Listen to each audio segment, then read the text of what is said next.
Glória a Deus. Meus irmãos, a paz do Senhor Jesus a todos.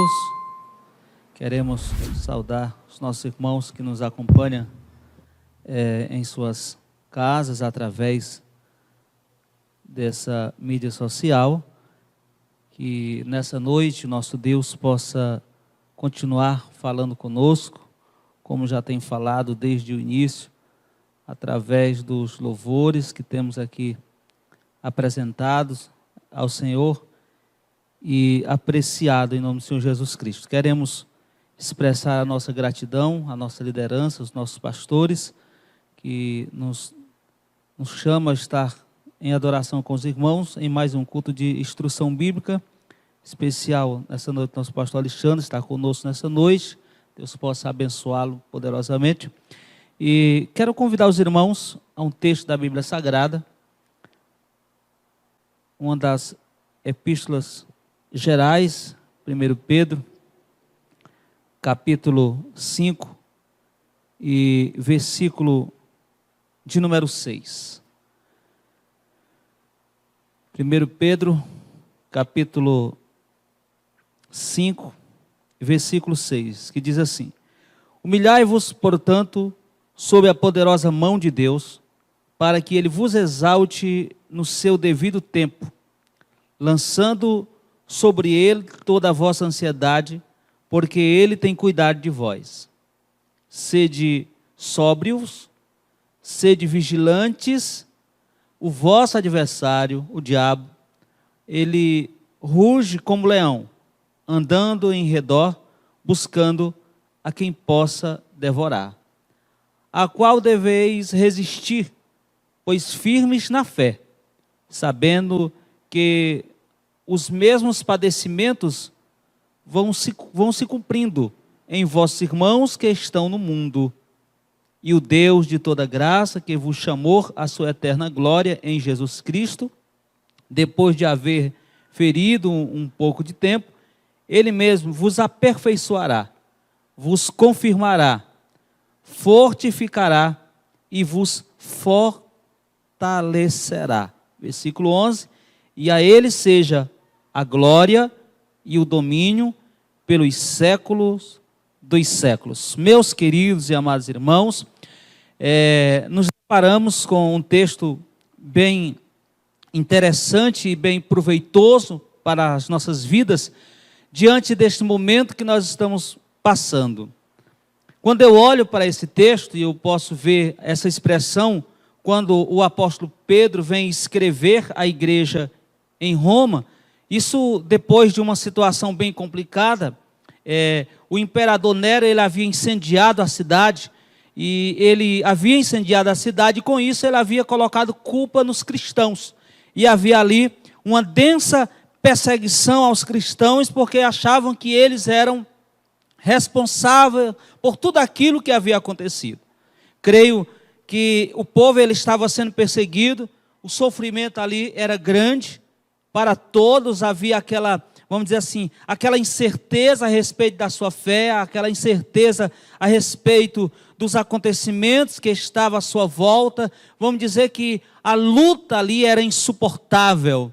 Se nós fizermos aqui um rápido paralelo a esse momento, nós vamos achar algumas coisas parecidas com a atualidade, como nós estamos passando, claro, de uma forma diferente.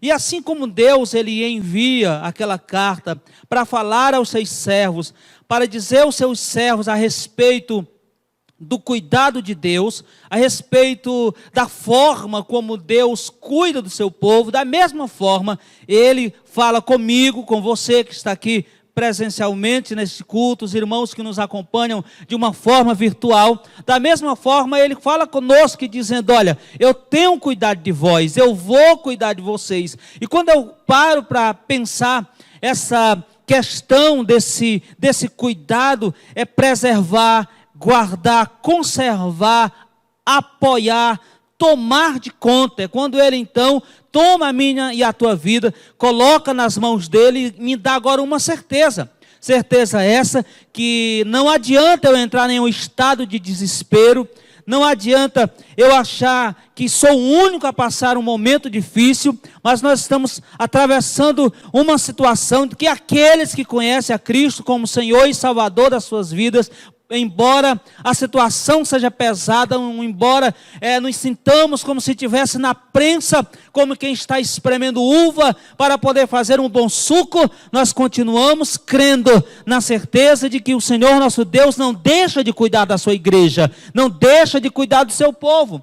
E quando eu vou para esse texto, eu vou então agora passando por ele rapidamente, começando no versículo de número 6, quando ele diz assim: humilhai-vos, não é? Humilhai-vos, pois debaixo da potente mão de Deus, para que a seu tempo ele vos exalte. Então o conselho que ele nos dá é exatamente de nos humilharmos, a condição para sermos exaltados. A grande questão é quando fala desse negócio de humilhação, parece que nós não queremos, parece que nós sentimos que somos o menor dos menores, e muitas vezes nós permitimos que a nossa fé seja abalada por aquilo que nos cerca, por aquilo que está ao nosso lado, e com isso nós enfraquecemos a nossa fé. E devemos lembrar que nesse momento, quando Deus diz: humilhai-vos, pois debaixo da potente mão do Senhor, esse povo ele estava em uma dura perseguição, humilhação, morte, e era exatamente a recomendação de Deus: se humilhem.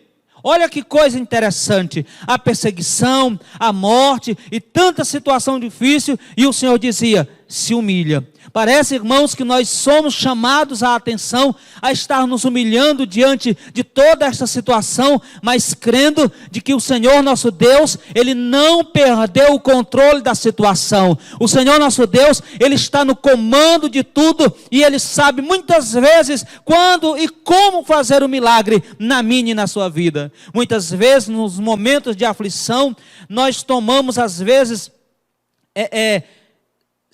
decisões incertas, nós tomamos decisões que elas não servem para exaltar e nem glorificar ao nosso Deus, porque nós achamos que com as nossas próprias forças, com o nosso próprio entendimento, somos capazes de tomar conta da situação que nos cerca, e de repente nos deparamos onde nós devemos nos humilhar diante do Senhor e reconhecer que somente Deus é capaz de fazer algo por mim e por você. Não adianta eu e você tentarmos fazer e andarmos sozinhos, porque nós temos um Deus que cuida, nós temos um Deus que nos orienta. Então ele diz: humilhai-vos, pois debaixo da potente mão de Deus. É Deus dizendo: é as minhas mãos que vai agir, mas vai agir na hora certa. É exatamente o caminho para a mudança de situação que eu e você estamos passando. Clamar, não adianta. Murmurar, não adianta. O caminho para a mudança desta situação é exatamente o ato de nos humilharmos diante do Senhor. Pois Ele mesmo diz: olha, você precisa aprender a depender de mim.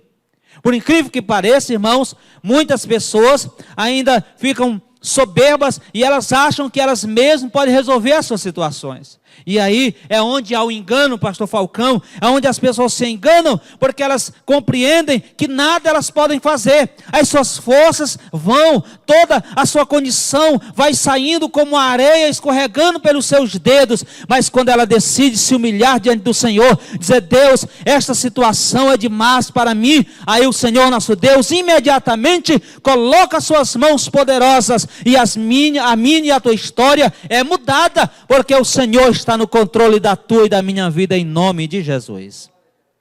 Então, a maioria dos problemas que passamos são fruto das nossas decisões. Escute bem isso aqui. São fruto das nossas decisões equivocadas, quando as tomamos sem a direção de Deus. Quando Deus nos diz para não irmos ou não fazermos determinada situação e tomamos a decisão errada. Seguramos nas nossas próprias forças, achando que somos capazes, porque achamos que a solução será sem a presença de Deus. Parece que muitas vezes, parece até assim, agressivo, e a gente dizer que muitos não estão buscando o Senhor como deveria. Nós estamos vivendo um momento onde a igreja deve ser chamada a buscar ao Senhor. E nós observamos o povo muito parecido, irmãos, com aquele episódio de João capítulo 19, quando o povo estavam escondidos dentro das suas casas com medo dos judeus, logo após a morte do Senhor. Então o povo estava com medo, mas eu e você servimos a um Deus extraordinário. Eu e você não devemos curvar nossa cabeça, mas devemos nos levantar como um verdadeiro exército de oração, clamando ao Senhor e sabendo que a história será diferente. Então ele diz, observe que o texto é bem claro a dizer a mim e a você, humilhar-se com toda a condição.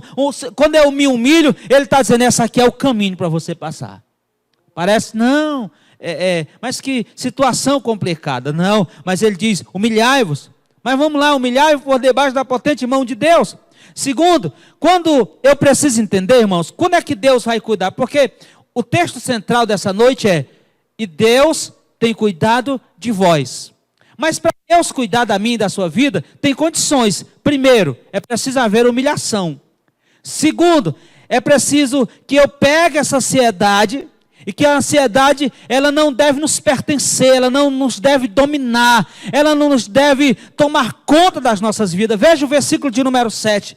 Lançando sobre ele toda a vossa ansiedade, porque ele tem cuidado de vós. Mas como é que ele tem cuidado de vós? Naquela época, o povo estava fugindo, com medo de perder as suas vidas. Mesmo assim, havia o cuidado de Deus. Da mesma forma, hoje as pessoas estão muitos com medo de perder a sua vida. Estão dentro de casa, estão com medo de tudo. Alguns são afoitos, outros são medrosos. Mas nós estamos vivendo exatamente esse momento. Não com aquele mesmo contexto de Pedro, mas um contexto diferente. Um contexto que nos rouba a fé. Um contexto que nos faz muitas vezes esmurecer. Um contexto que nos faz olhar para amanhã e ficar na incerteza. Como é que vai ser? Aquele que confia no Senhor seu Deus, aquele que serve ao Senhor, ele deve saber que ele está aguardando a bem-aventurada esperança, porque há uma esperança, irmãos, para aqueles que servem ao Senhor. Ah, meu irmão, como é bom servir esse Deus e saber que a qualquer hora, essa bendita esperança, como diz Tito 2:13, vai se manifestar e a igreja será tomada e nós estaremos com o Senhor nosso Deus, porque ele virá buscar o seu povo.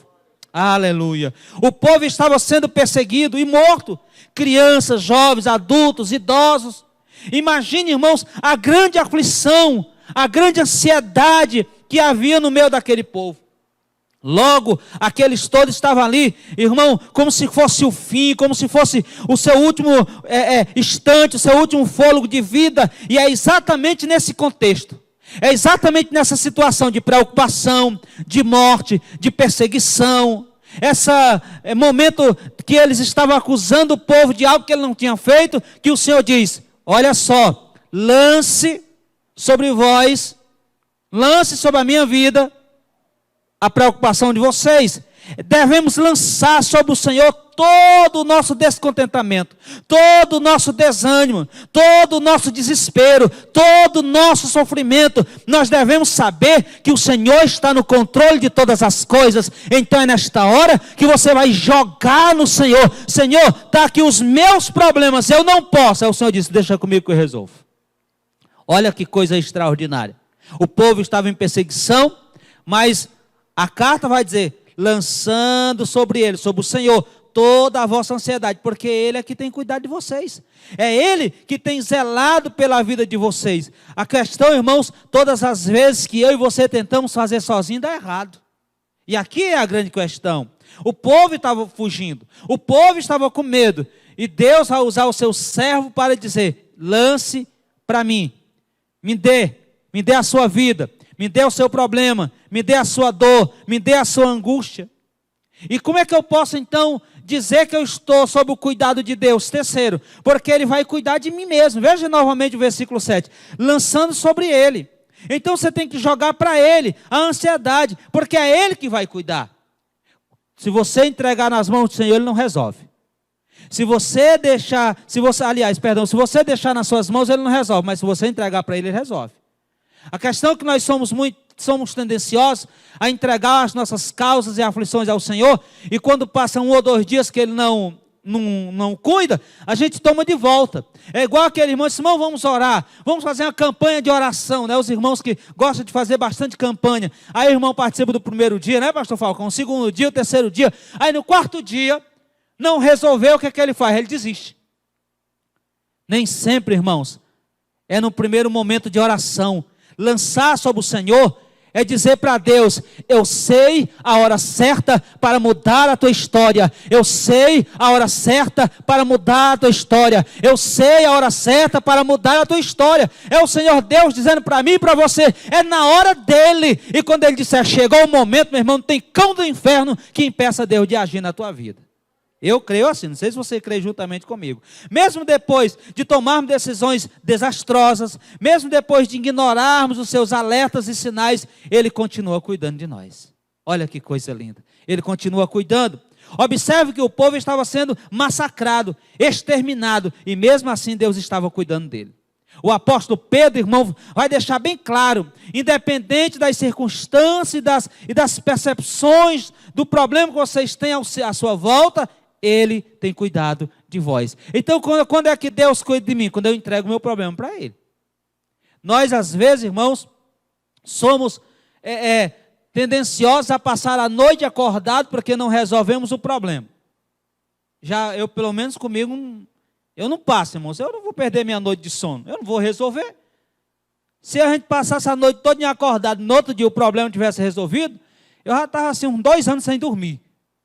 Então, já que eu não resolvo, eu vou entregar ao Senhor. Senhor, é o seguinte, é o Senhor que vai tomar conta. E Deus tem cuidado de vós. Então você parou para pensar, esse momento em que Pedro está escrevendo, a perseguição, a acusação, pessoas sendo mortas, e Deus chega para o povo que já está massacrado, passando situação difícil, e diz, se humilhem. E Deus chega para o povo que já está numa situação difícil e diz, eu vou cuidar de vocês. E Deus chega para o povo que está naquela situação, me dê o problema de vocês. Parece algo, irmão, dentro daquele pensamento, vamos dizer assim, ruim.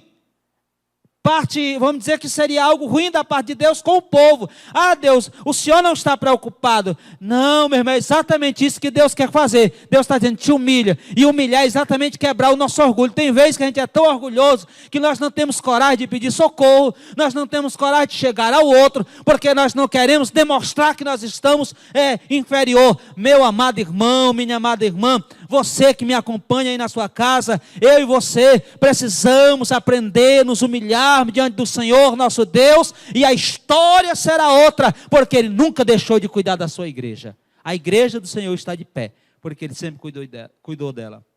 Mas veja ainda, dentro desse cuidar de Deus, resistir em momentos de crise. Veja o versículo 8 de 1 Pedro 5.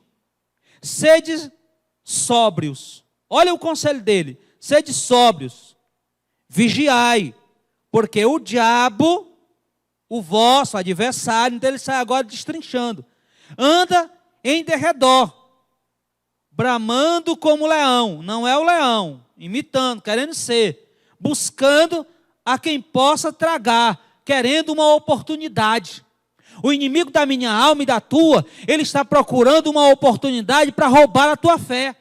Aí nós olhamos para um lado e para o outro, ah, meu Deus, o irmão fulano de tal está mal, o irmão está entubado, o irmão está isso, fulano de tal morreu, fulano de tal foi para o céu, e aquilo dali começa a vir uma pressão psicológica sobre a pessoa, e o inimigo da nossa alma diz, é aqui que eu vou derrubar ele, é aqui que eu vou tirar a fé dele, mas não deixa o inimigo roubar a tua fé. Você tem um Deus que te guarda, você tem um Deus que zela por ti, e se porventura permitir que nós adentramos os portais da eternidade, você vai estar diante do Senhor, porque você é um fiel na presença dele, é ele cuidar da minha e da tua vida, e dizer, deixa eu resolver. Então ele diz, resista. Resistir é esse momento de crise que nós passamos. Resistir fortemente. O Senhor poderia perfeitamente dizer para eles terem cuidado com seus perseguidores, com as armadilhas, tivesse mais preocupação com aqueles que estão à sua volta, mas ele disse, se preocupe com como eu vou agir com vocês. Olha só, eu vou trabalhar. Veja, olhe as consequências naturais que estão às suas voltas. Olhe o que está acontecendo. Olha aí as mortes e as perseguições. Mas vocês, mesmo diante de tudo isso que está aí fora, vocês têm a eternidade em Cristo Jesus, porque vocês me reconheceram como Senhor e Salvador da sua alma. Nós devemos, irmãos, aprender a ter cuidado com as nossas decisões, com as decisões que nós tomamos na hora da crise, porque muitas vezes no momento de crise, nós tomamos uma decisão errada e enfraquecemos a nossa fé. Negamos a Deus, porque nós achamos que Deus não está fazendo, Deus não está agindo. Meu irmão, como é que pode? Eu sou crente há não sei quantos anos, por que que Deus está permitindo? Mas a Bíblia diz que o sol nasce sobre os maus e os bons, sobre o justo e sobre os injustos. A diferença, irmãos, é porque você serve ao Senhor. Malaquias, no capítulo 3, e versículo de número 18, ele diz: e outra vez vereis a diferença entre o que serve a Deus e aquele que não serve. A minha e a tua vida, ela está nas mãos do Senhor, e é o Senhor que vai mudar essa história. Ah, meu irmão, se você crê, exalta e glorifica ao Senhor por isso. Ele diz em Mateus 18 e 9, e se o teu olho te escandalizar, veja que texto ele vem trazer para Pedro: arranca, o tira, lança fora de ti. Ele está dizendo: é melhor que você entre no céu esfacelado, só a metade do que todo o teu corpo padecer. É exatamente o momento da crise que nós estamos passando que nos faz tomar decisões erradas e às vezes até negar a fé.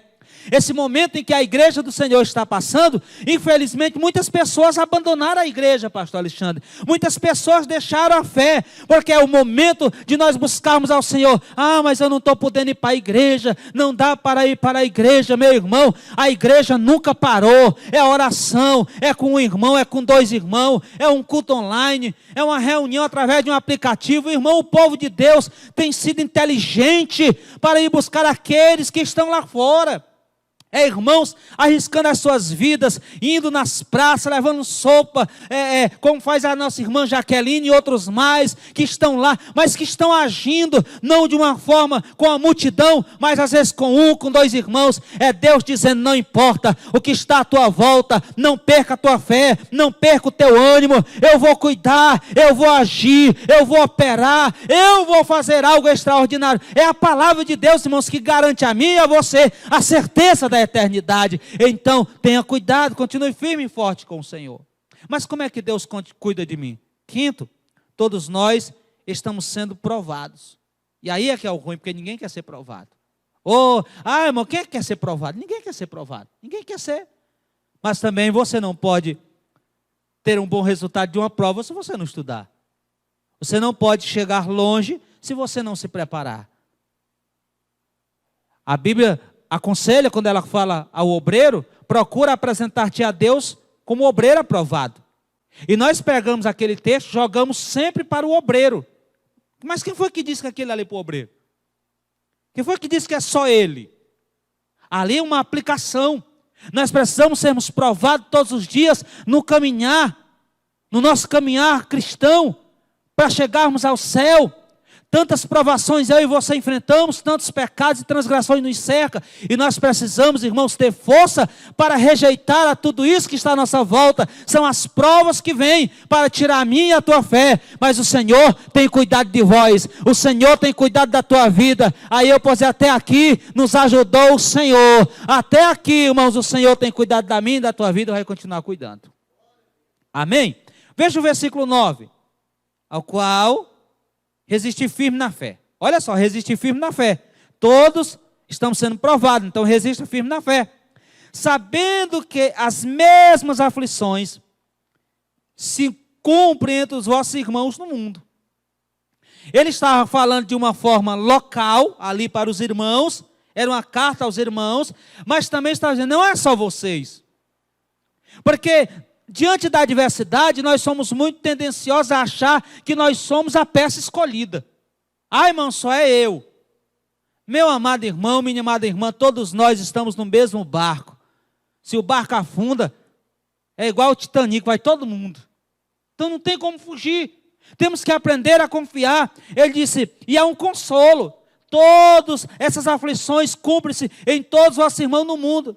sabendo que as mesmas aflições, esta afirmação se refere não só às perseguições que os cristãos romanos estavam passando, mas às tentações que todo cristão passa para conservar a sua vida de integridade. Ou você pensa que é fácil nós mantermos a nossa integridade? É nada, irmão. Todos nós passamos, sem exceção. Todos nós passamos situações que somos tentados todos os dias e precisamos vencer. Muitas vezes se escorrega, mas a misericórdia de Deus na minha e na tua vida, que faz com que eu e você não seja tragado ao fogo do inferno, mas seja tomado nas mãos do Senhor. E Deus nos dá condições de vencer, porque nós somos mais do que vencedores em Cristo Jesus. Então Ele tem cuidado de vós. Quando nós entendemos que a provação que nós passamos, ela nos fortalece. A prova te fortalece. E ele diz ainda no versículo 10 que há um chamado. Por quê? Se ele cuida de você é porque há um chamado, há um convite. E o Deus de toda graça, que em Cristo Jesus vos chamou à sua eterna glória, depois de haver padecido um pouco, Ele mesmo vos aperfeiçoará. Eu gosto dessa tríade aqui. Ele mesmo vos aperfeiçoará, confirmará e fortificará.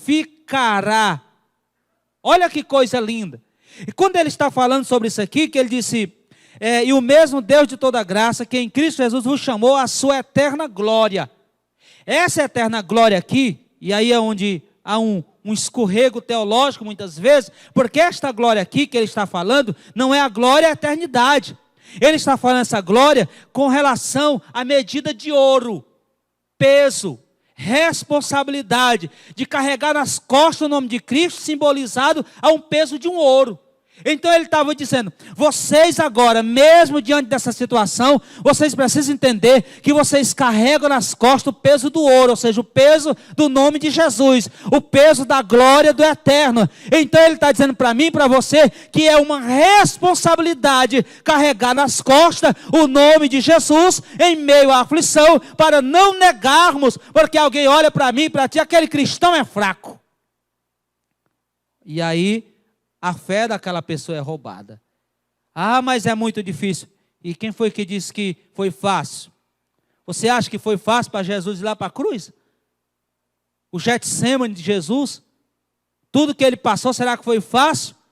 E ele estava em forma humana, pela minha e pela tua vida, dizendo para mim e para você, eu sou capaz de vencer, você também é? Porque você tem as mesmas condições físicas. É ele dizendo para mim, então busca ao Senhor, porque quando você disser, eu não posso, aí foi o que o Senhor Jesus disse, Pai, se possível passa de mim esse cálice, que todavia não seja o que eu quero, mas o que tu queres. Ele estava dizendo, nesse momento, se as minhas forças acabam, o Senhor intervém. Aí ele diz para mim, se as tuas forças estão fracas, começa a clamar ao Senhor, porque Ele te fortalecerá. Ele é o teu socorro bem presente na hora da angústia. Ele é Deus que opera maravilhas e milagres. Eu creio, irmãos. Não sei se você crê.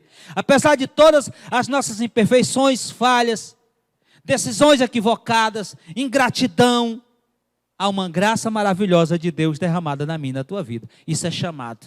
Quando Deus chama eu e você, diz, vem cá. Mas para nós encerrarmos, todo sofrimento no presente, ele é pequeno. E aí parece, imagine um povo está sendo dizimado, forçado a fugir das suas casas, viu-se perseguido pela morte em nome de Deus, porque eram seguidores. De repente, o Senhor vai dizer assim para ele, e o Deus de toda a graça, que em Cristo vos chamou à sua eterna glória, depois de haver padecido um pouco, Ele mesmo vos aperfeiçoará. Então ele está me dando exatamente, dizendo que esse sofrimento, ele é pequeno, pelo que ele passou no Calvário. Ele não é nada pelo que ele passou no Calvário. Ele disse, ele vai aperfeiçoar você. Ele vai confirmar, ele vai fortificar e ele vai te fortalecer. É ele dizendo para mim, que não adianta eu achar que Deus não está olhando, Deus está. Agora tem um momento certo dele agir. 2 Coríntios 4,17 diz assim, porque a nossa leve e momentânea tribulação produz para nós um peso de eterno um peso eterno de glória muito excelente. Porque aquilo que você está passando está produzindo um peso de glória, responsabilidade de levar o nome de Jesus. E eu e você estamos aqui nessa noite porque o Senhor Deus nos tem chamado. E se você está padecendo, está passando por luta, está passando por problemas, saiba que o Senhor tem cuidado de você. Aí eu posso dizer para o meu irmão e para a minha irmã que até aqui nos ajudou o Senhor. E vai continuar trabalhando na minha e na sua vida. Que eu e você possamos refletir nessa noite sobre esta palavra e entender que Deus tem cuidado da minha e da sua vida. Vai continuar cuidando. Então, meu amado irmão, você que nos acompanha, os irmãos que estão conosco, vamos levantar a nossa cabeça, olhar para o alto e saber que isso aqui é só um momento. A qualquer hora o Senhor vem buscar os fiéis da terra, e quando Ele vier, eu e você temos que ser achados fiéis diante do Senhor, para adentrarmos aos portais da eternidade, em Cristo Jesus, por essa caminhada que passamos luta, mas nós servimos a um Deus que não desampara, e nem vira as costas para os fiéis, e eu sei que Ele está olhando para a sua igreja, que o Senhor nosso Deus, Ele cuide da tua vida, cuide da tua família, e te guarde de toda e qualquer ação do mal que possa vir contra a minha e contra a tua vida, em nome de Jesus. Que Deus abençoe os irmãos.